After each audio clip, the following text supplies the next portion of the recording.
అరే నేను కూడా అట్లే అనుకుని ఇట్లా అన్నా ఊర్లో పుకాలు ఉట్టుకుని వస్తాయారా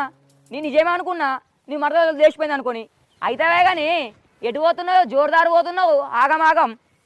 చికెన్ సెంటర్కి రా కోళ్ళు గిట్ల అయిపోతాయి అని చెప్పే పని పోతున్నా. అయ్యో చికెన్ సెంటర్కా మీ బాబు నిన్ననే చేపలు పట్టుకపోయి కదరా మళ్ళీ చికెన్ సెంటర్ పోతా అంటున్నావు మీ ఇంట్లో రోజు కౌసేనారా కౌసులేంది బతకరాయండి మీరు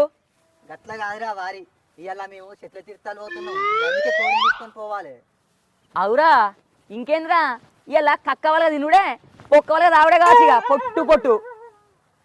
ఏం తాగుడు తీరా ఏదో అట్లా గింతంత తాగి సప్పుడే కొనుడే. ఏ ఊకోరా అందరు నాకు చెవులో పువ్వు పెడితే నువ్వు ఇంకెక్కడో పెడుతున్నావు నువ్వు ఉత్తప్పుడే 30 దాకా నూకో ఇంకా చెట్ల తిద్దారాలా ఏదో పావు తాగుతావురా ఉత్తప్పుడు తాగి మూర్ల వన్న నడిచిందిరా కానీ ఇప్పుడు మా చుట్టాలు అందరు వస్తారు కదా వాళ్ళ కూడా తాగి ఆగమాన్ చేసి అనుకో మా అయ్య నాకు బండ కట్టి బాగా నొక్కుతాడు. అరే సాయిగా నన్ను కూడా మీతోటి చెట్ల తిద్ద